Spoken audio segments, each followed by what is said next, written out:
afternoon, and good evening for whatever time you're watching this video. Welcome back to my channel. So today I just wanted to pop in real quick just because I feel like I can really connect to this conversation happening with Emma and her sister on Love is Blind. So in the comments, I feel like Emma's sister is getting a lot of flack about her comments regarding if she had another choice, she would not have had children. She clarified that she did not regret having her kids, but it's just with more information, she would have made a different decision. And I do understand, and I even thought to myself, like, if my mom said that, no, I wouldn't necessarily, it would hurt, but I think there's nuance in understanding that her love for me has nothing to do with herself as an individual, and the sacrifice, the life-altering path that happens when a man decides to be, and we're covering in this video, specifically women, when they decide to be a parent. If we're going to be honest, right, I feel like we as a society have acknowledged that there was a lot of programming when we were coming up when it came to romantic relationships and the Disney princess, idea of romance. And so it's very similar with having kids. Like, women are given baby dolls as their first couple of gifts. They're given the ones that you gotta feed with the bottle and everything like that. And I remember specifically, like, if anybody had a baby and they were a little bit older, like, there was an expectation as a girl, as a young woman, that I wanted to hold the baby. Like, people were like, you don't want to hold the baby? So there's a lot of pressure put on to having kids. So in context of Emma and her decision, I will say that, and I could be wrong, but this is just from what I have noticed when it comes to life and looking at life. I feel like those who make a choice not to have children, they think about it a little bit more. And, maybe, again, I could be wrong, but this is just kind of what I have seen, is that the default is naturally for kids to just want kids, and they don't necessarily think about all the different unknowns that come with having kids. If there is some type of is some type of deep introspection there, a lot of times the answers can either be, well, I'll figure it out, I love my child regardless, XYZ won't matter, but not necessarily like, okay, no, let me sit in. If my child does have a disability, what would it feel like going to multiple doctor's appointments every week? What would that actually involve and entail with me having the energy to do that? If, my child's friend passes away, how would I be emotionally able to handle that kind of conversation and be there for my child? Just different unknowns that come up when it comes to parenting. I feel, or I see, that there's not as much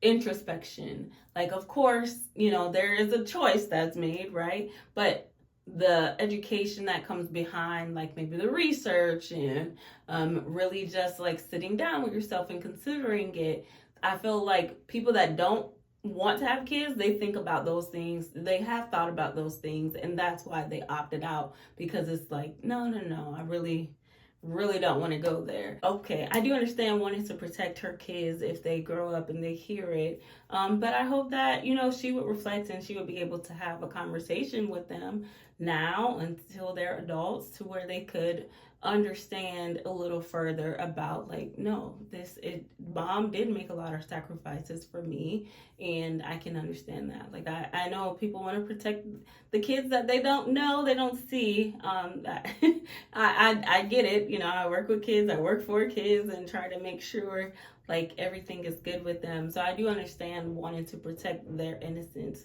But again, it's an individual choice, having kids, not having kids, and then just reflecting after making the choice. So let's just give these people some grace, okay? So I'll just quickly talk about Emma as well and her relationship with Mike. I myself have at times like reconsidered having children because of the person that I'm connected with.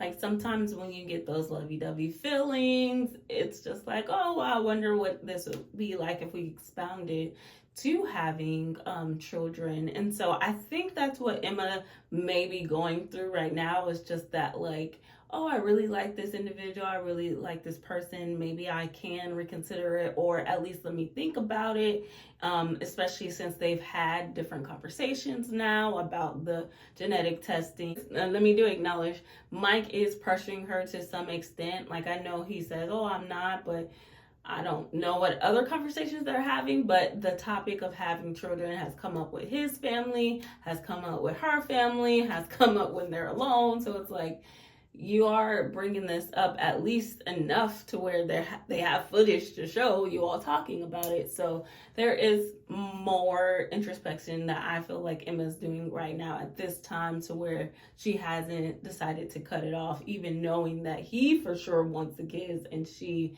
is on the fence. So we'll see what comes from that situation. But like I said, I do understand a little bit of Emma's perspective, because like when you're with a partner, you do sometimes reconsider it, you think about it, especially if they want it. Now, there obviously are those people out there who do not want kids, and just going off of Reddit conversations, it's not necessarily common sometimes. It really just depends. It depends on your area. But there are plenty of posts regarding people who are like, yeah, I can't find anybody who doesn't want to have kids. Everybody in my area keeps saying they want to have kids. They want to have kids. So what I'm explaining here is sometimes it really is a challenge to find a partner who also does not want to have children as well. It's just like with any other life values and perspectives. Like sometimes it can be hard to find an exact match that you also, a person that you also are attracted to. So I would just bring that into the conversation for people who are like, well, Emma can just go out and find somebody who also doesn't want to have kids. Sometimes it's not so easy, and maybe she has tried. Obviously, she's on the show for a reason. And, now she's like, okay, well, maybe I need to consider it because I haven't found somebody that I match that I like with. And so, yeah, that's all I was explaining. As much as we want to say like 30s is not that old, when you're in your 20s, sometimes you are like, oh dang, I am about to be 30, like I really got to start making some decisions. And so I think that's just where Emma is. And so it'll be very interesting to see exactly if they do end up getting married, or if she or he decides to call it quits. But overall, I think we can get off her sister's back, because she's just got more information. She's got more lived experience. I'm sure when she was thinking about kids, she didn't think about the every day getting up, having to do X, Y, and Z. Oh, now I'm sick, I still have to do X, Y, and Z. Oh, now you're sick and I'm sick, I still have to go above and beyond and help you and help me and run a household.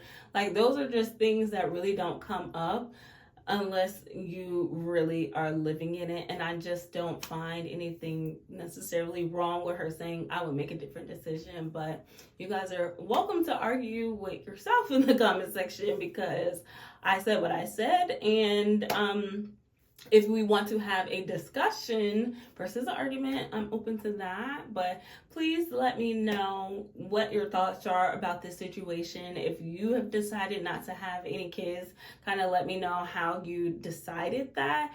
And I didn't even jump into like family pressure, but I do love that Emma's family is not pressuring her, and they actually really support her in her decision. And they were just looking out for her in that situation, just like really helping Mike to understand like, no, this is not as easy as you think it is. And she had already made this choice. So we just really want to help and connect back with her. And of course, Emma spoke up for herself and said she had the right to change her mind. So, she felt comfortable in doing that with her family, but overall, still, like I can see they're gonna, they'll support whatever decision she makes, and so that's, I feel, what people should just allow in the world, like whatever choice a person has made about their experience with having children, just support them, because it's a very complicated, nuanced choice, and only you as an individual, only as me as myself, only them as their individual self can make that, and they shouldn't necessarily be judged for it. But really quickly, I do want to talk about my decision not to have children. So I remember in high school, maybe early college, I used to say, like, I want to have as many kids as I can have. I want to have enough to make like a little team. And I thought I wanted to have kids. And then I actually started to work with kids as a case manager, having to take them to dentist appointments, having to go to the school if there was any issues, dealing with meltdowns that they would have in the office or that they would have at the home or the school. And there was just a lot of energy that I would have to come up with in those interactions. And I remember feeling like very tired after my home visits, just like, whew, okay, I need a break. And so it just started to click with me, like, I do get to have a break when I go home from this job. And like with being a parent, of course my partner is supposed to be helpful, but I don't get to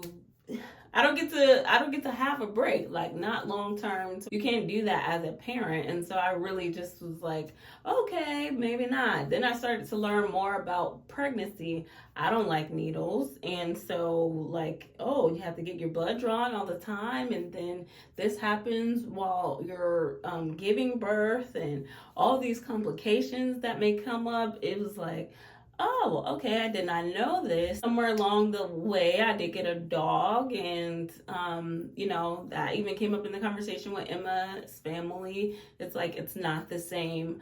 But for somebody who is considering not to have kids, it does help in understanding, like, okay, well, if this is what I need to do just for a dog, as far as putting out his food, remembering that every single day and every single evening, taking them out, taking them to appointments, it will be more for a child. And so that did help me, give me some more insight into what I felt capable and not capable of doing.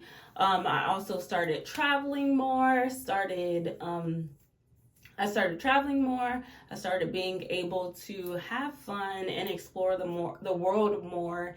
And I know people always say, they always say, well, you can do that with kids. All right. I know a good amount, let me not say a good amount. I have a few friends, right? They do not travel with their kids. I have one friend. She does travel with her kids. They're taking road trips just to go to certain areas that are related to either family or church activities. They're not going out of the country. They're not going overseas. Like, yeah, they might take a cruise, but I don't like cruises. I like to fly. I like to go. I like to fly. That's my preference. I don't want to take a cruise.